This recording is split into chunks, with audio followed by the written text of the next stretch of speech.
ang Camiguin dunay sikat og inilang cold spring nga mao ang Santo Niño Cold Spring.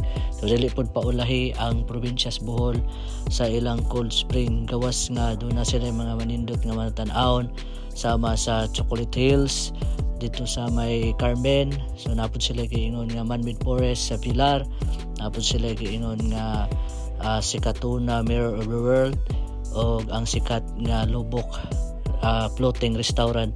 So kini daay nga cold spring mga lods is mo din yang gitawag diriya og Badyang Spring Resort nga naa nahimutang diri sa Anas, Valencia, Bohol. So kini daay ang Valencia, Bohol is in between ni siya sa kung gikan ka sa Hagna, sunod is Garcia, so sunod dayon ang Valencia, Bohol. So kini nga cold spring mga lods is malabyan lang ni along the highway. So naalang ni siya kung gikan ka sa Hagna, naa ni siya sa left side dapit. So sa mga nangutana og pilay entrance fee dring dapita, so ang entrance fee nato dre is 50 for adult and then 20 pesos for mga bata and then 30 pesos for senior citizen.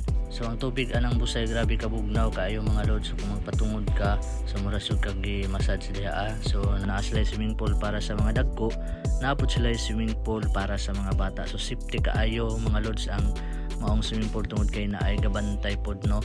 So pwede ra kay ka maligo sab sa likod nga side tungod kay naay dagat sab. So kini siya nga cold spring is grabe ka limpyo mga lods tungod kay gikan ang yung tubig is gikan sa busay and then modritso dito sa may swimming pool and then modritso ra pod ang yung tubig dito sa lahaw sa likod nga part sa may dagat. So kay ang view mga lods na ay swimming pool, na ay busay, na ay ka-estihan and then na ay mga cottages and then ang sa likod is overlooking tungod kay na ay dagat siya na view. So sa mga naiplano nga mo visit sa probinsyas Bohol, so ayaw mo kalimot sa pagbisita o paghapit dire sa Badyang Cold Spring nga naalang naimutang sa Barangay Anas, Valencia, Bohol. So dire lang tako to mga lord. So ayaw kalimot sa pag-follow, like o share sa ato mga video para updated ta pohon sa mga coming na to mga video. So daghang salamat o God bless sa atong tanan.